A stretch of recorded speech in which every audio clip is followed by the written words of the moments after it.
Okay, do you want to repeat just really quick what you did after high school again? Okay, when I graduated from high school in '63, I went to work for a farmer for a year.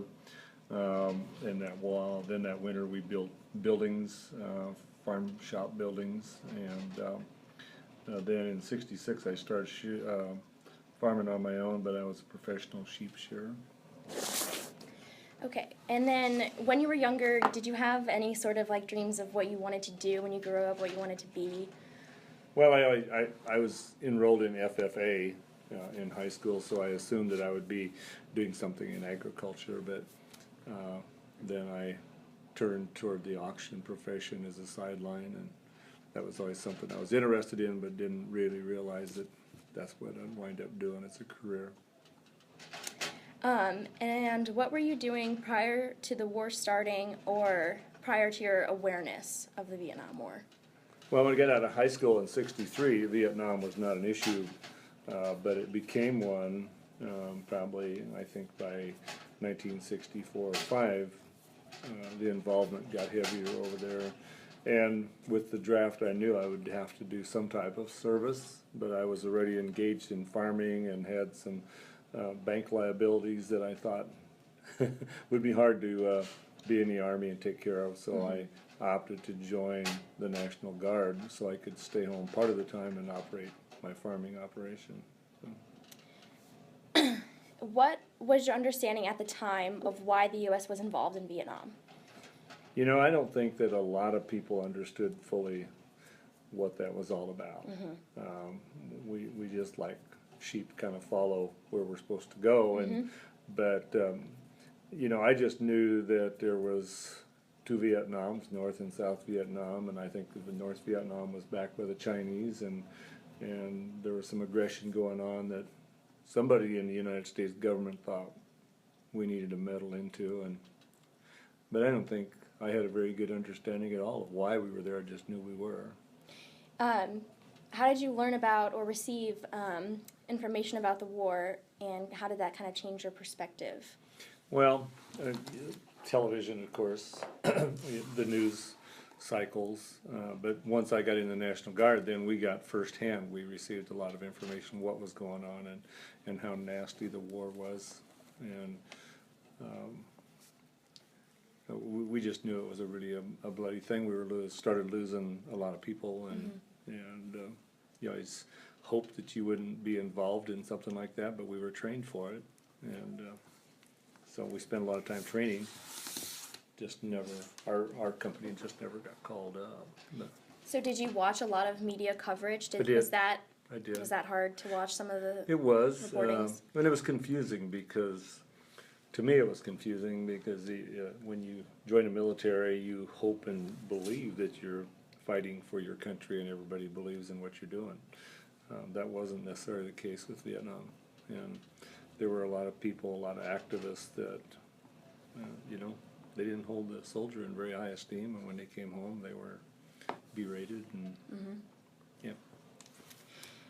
So where were you what were you doing when you were starting to figure out things about the draft, knowing that, you know, well, I was people were farming. drafted? I was farming, and I hadn't done anything. I had some friends that signed up, but one day I finally realized that I checked with the draft board here in town, the lady that was the head of the draft board, to see how long before I may be drafted, and she said, well, it'll be in the next 6 months.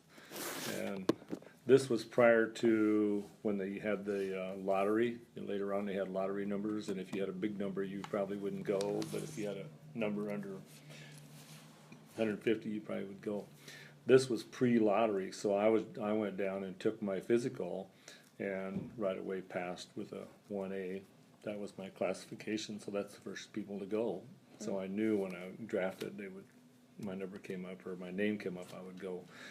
So she told me she could let me know when I would be, once she got my name, because it would come from somewhere from the state. And so one day she called me and said, I got your name today, so I'll send that out in the morning. By Friday, you'll be drafted.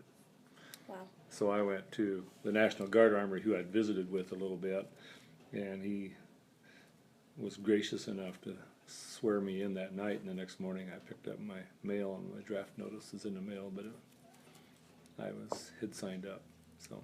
Wow. So you were obviously very close to being drafted. Yes. How did your family react to you not being drafted? To not being drafted? Mhm. Well, I think they To were. not having to go. I think they were very relieved. I was probably the first person that ever signed up in the military in my family. My grandfather was not, because there was not. That was after the First World War, probably, or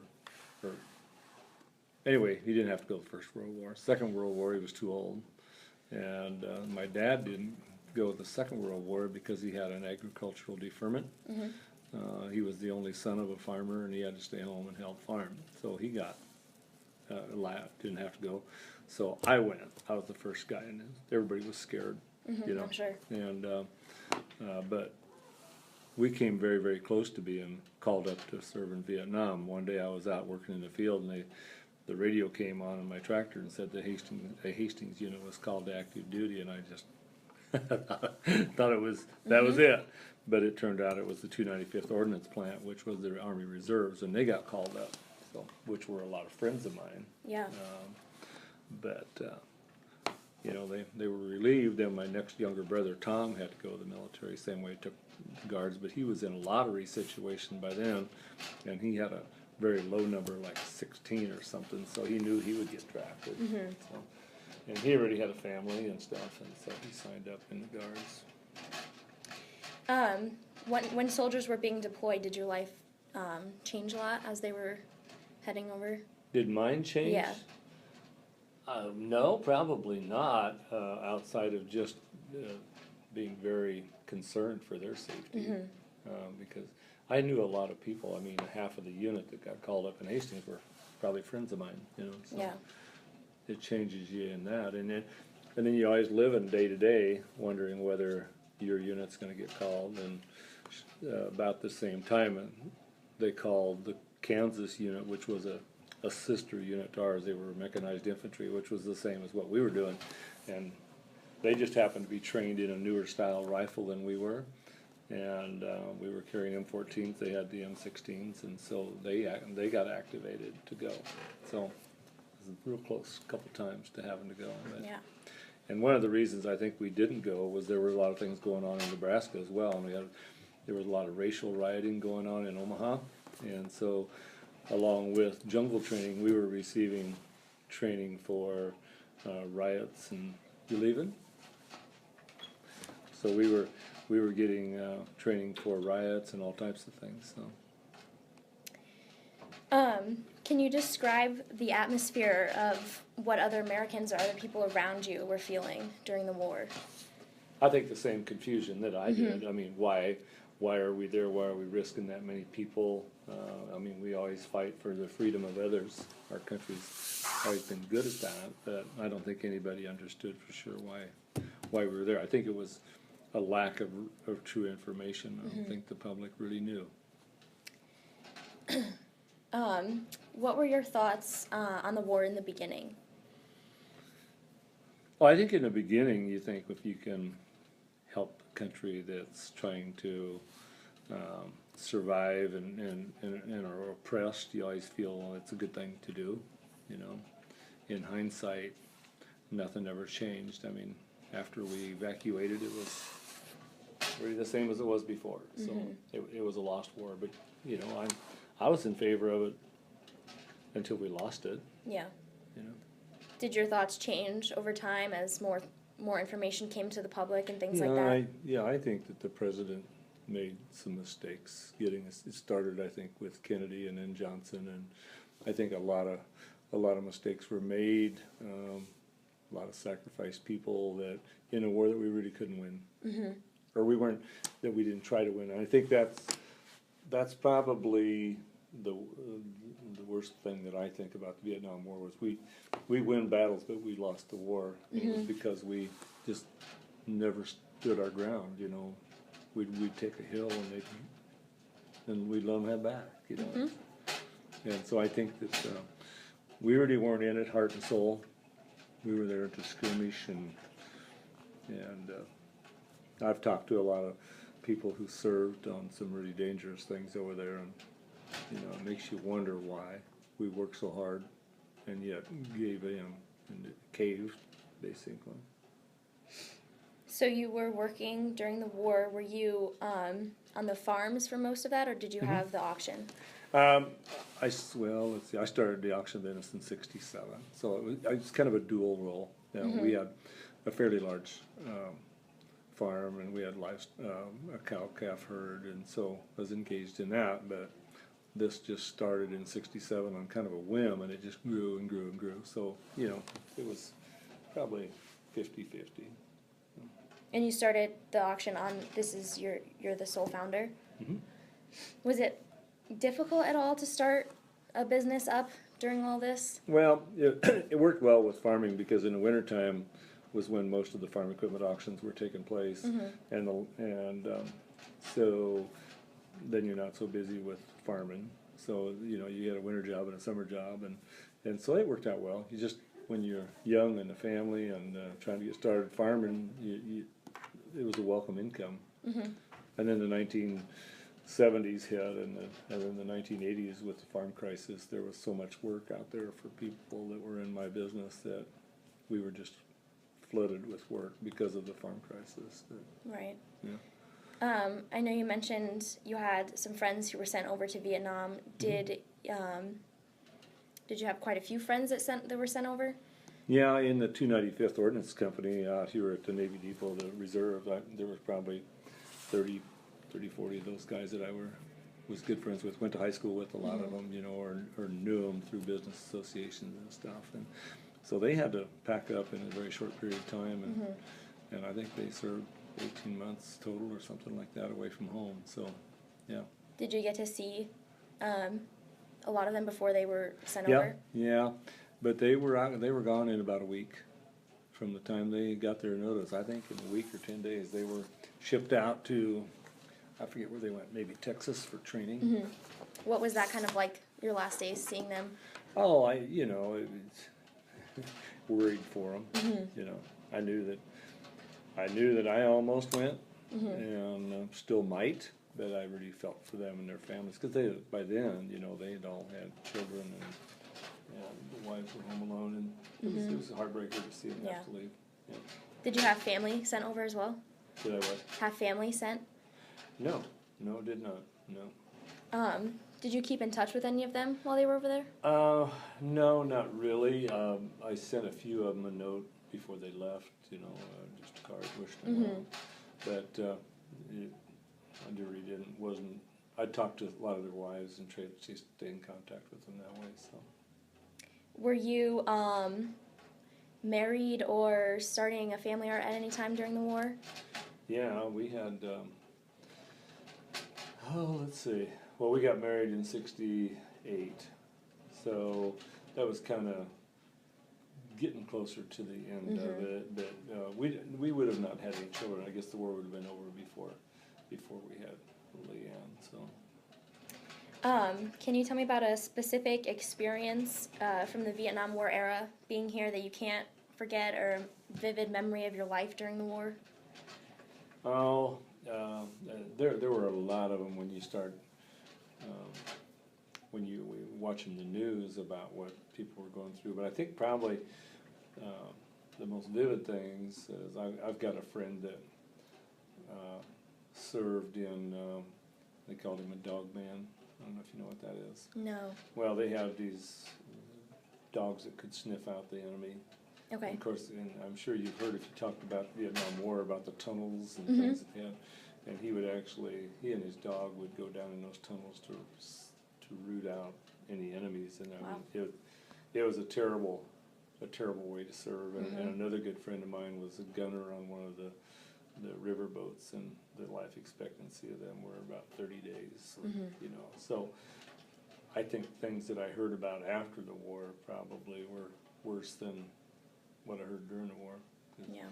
I know some of those guys are still, they will talk about it at times, but it's hard. Yeah. So. Do you remember kind of the last day or days that the soldiers were going to be in Vietnam and that they were going to be coming back home? Yeah, I do. I remember, there's some pictures of the last people being hoisted out on helicopters, and that's kind of what sticks in my mind when you really finally realize you lost the war. Sad time. Not a great time for the United States, I think. Yeah. When the soldiers were coming home, did you have any regrets about not being able to serve or not being sent over? No, for a few years I did, because I was a National Guardsman and escaped being called up. In today's market, I would have been called up because they call so many more guards. Mm-hmm. But, you think, well, maybe I took the easy way out, but when you really think about that, when I started adding up the time that I served, and although it was not abroad, but when I tallied up all the time, the days that I spent actively training and the summer camps and all that stuff, I was within about 30 days of 2 years full-time service. Wow. So, that takes a chunk out of your life too. Yeah. It's not dangerous, but it's still part. Mm-hmm. You've given up something. So finally one day my wife said, when they talk about veterans to stand up, like at a sporting event, you need to stand up. Mm-hmm. And I never would before, but I finally started doing that because we were taking care of things. Right. Just not abroad. Yeah. How were the soldiers treated when they returned? Did they get proper care? Oh, I think here they were treated well, but I know Here, as in the Midwest? In the Midwest. People are a little smarter. Yeah, that's true. But I know that in the big cities and in the liberal areas, Mm-hmm. You came from where, Connecticut, Mm-hmm. I'm sure that they didn't get treated as nice Yeah. in your area as they do here. Yeah. And it's just because it's just a difference in how people perceive things. Mm-hmm. Definitely. Do you have any personal accounts with any anti-war protesters or any kind of events that happened around here? No, I think there may have been some in Omaha, but I didn't. There was nothing here. Everybody was treated pretty well. I know the 295th was treated very well when they came back. So. When the war was over, did your life or people's lives around you, were they permanently changed because of the war? Were things pretty? Oh, I think everybody that serves in the military, your life has changed. Mine sure was. I mean, and it's probably a good thing. I just really believe that all guys and maybe gals, maybe not be trained in military tactics and all that kind of stuff, but at least do some kind of service for the government, and I don't know how you do that, but it was growing up time for me, and probably a great learning experience. Were you able to celebrate the return of some of your friends? Yeah, I have here too with a couple of them when they Good. got back. So, yeah. Did anyone you know suffer from any sort of PTSD or? I've got a friend that's an auctioneer that lives in Arizona that does. How does that affect you? Or It kind of watching really him? doesn't affect me outside of feelings bad for him. And we're very selective about conversations. And if he wants to talk about it, we talk about it. If he doesn't, we don't. Right. Yeah. You had mentioned that your life changed a little when the war was over. Do you want to explain kind of how? Well, to me, it was just a big relief. And when you're, like when I was in the Guards, it was hard to plan anything in your life. And kids is one of them, having a family, Right. I didn't want to start a family until I knew that my obligation to the government was done, because I didn't want to leave Barb home with a baby and stuff. And then, right up until the time, mine was a 6-year obligation, where I could have had it overdone in 2 if I'd have volunteered for the draft. But so mine was a 6-year obligation, and you slow down on the things like that until you know where you stand. you know. Right. So yeah, it was, So when once the Vietnam War was over with, then we were sure we weren't going to get called up. right. You know, And then is that kind of when you we started went on your with family things and business things and started to grow. So Yeah. If you could explain the war in one word, what would it be? brutal. Brutal. I would say, can you elaborate on why you would choose that word? But it's pretty. Why? Yeah. Well, because I know the kind of training that I took, Mhm. and the things that they told us to expect when we got there, and it was a war unlike anything anybody had ever perceived. Mhm. They dug holes and booby traps, and they made sharp objects out of bamboo, and so if you fell in a hole, you were skewered, you know, and they pull tree branches back with sharp things, and if you tripped them, that thing whopped you. Wow. Yeah, I mean, it was a kind of war that nobody was prepared for, Right. and it was hard to be prepared for, and those little guys, they were fighters. Yeah. And it was absolutely brutal, and then to be over there and do that, and not be sure that your country is really fully behind you, had to make that terribly hard for those guys. So. What do you think that we as a country, or you know, people kind of in charge of, you know, the government and everything, could have done differently? Well, the way it turned out, I've got friends that are in Vietnam right now, traveling. Mm-hmm. They say it's a great place to go. Really? And it would have been a great place to go if we hadn't meddled. So Makes sense. probably in that case, I would say that the United States made a terrible mistake going in. Yeah, that's I didn't kind of know what it. it I comes didn't down know to. it Is really. and didn't believe it at the time, but because you fed just enough to keep you on the side of the government, Right. you know, they feed you what they want us to feed you, and then so you have to make a decision off of that, and that's maybe not enough information. So. But I think overall it was just a mistake for us to be there, because it turned out as it would have turned out. Right. Except there's a lot of people that died and are suffering from it. So. Let's see. What lessons did you learn from this era? What would you want others to remember about this time in history? Well, so far as the veterans, you know, people were upset with veterans and really gave them a hard time. It wasn't their choosing. They didn't pick the fight. They were just there trying to serve the government. I think that's a lesson that should have been learned. They should have been picking on the leaders instead of the soldiers that were fighting. But I think the lesson learned is there's some battles that you walk away from and you're better off than being involved. But yet still our country is looked to be the peacemaker and the leader in the world, and there's some battles that we just have to be in. So pick your fights, I guess. That's a good lesson. Do a better job. Yeah. Do your experiences, having lived through the Vietnam War era, affect how you live today? No, I don't think so, really. What we're up against now is such a different animal. You know, it was over there. Right. It's not over there anymore. Now it's here, and we have a lot of people getting into our country by one means or another they are vowed to tear our country down, and so we've got a whole different set of rules. Is there anything else that you want to add to this, or any other experiences or any stories? No, I don't think so.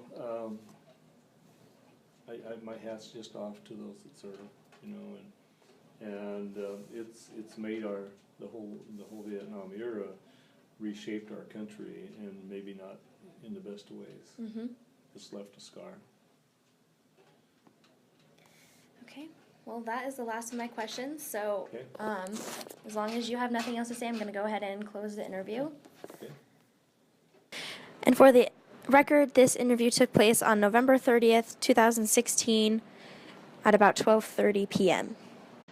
Okay, so this is Anya Bliska interviewing Mr. Randy Ruhter. The interview is taking place in Hastings, Nebraska, in the conference room of Ruhter Auctions. So the first things that I'm going to ask you is a little bit about your childhood and just some background information. So when and where were you born? I was born July 16th, 1945, Mary Lanning Hospital in Hastings. And how many siblings do you have? I have 3 brothers, Okay, and what are their names? Stanley, Tom, and Sam. And did you grow up in Hastings then? I grew up in rural Adams County near Prosser. Okay. How would you describe your childhood? A childhood with 3 brothers is indescribable. It was wild. It was a lot of hard work. We were on a farm, and us boys did a lot of chores and hard work as we were in our youth. But we had a lot of fun times. So it was a great childhood. Good. And what was school like for you? I attended Christ Lutheran School, rural Juniata, parochial school through the 8th grade, and then migrated into Hastings, kind of a culture shock from a class of 7 to a class of 300 and some classmates, but I graduated in 1963 then from Hastings High School. And then did you go on to college? I did not. At the time, my dad said he thought it would cost $800 a year to do that, and he didn't think that was necessary. So, What did you do after high school then? I went to work on a farm, and I was a professional sheep shearer, and ran large earth moving equipment, leveling a lot of land for irrigation, and so stayed busy. And then I started doing my own farm work in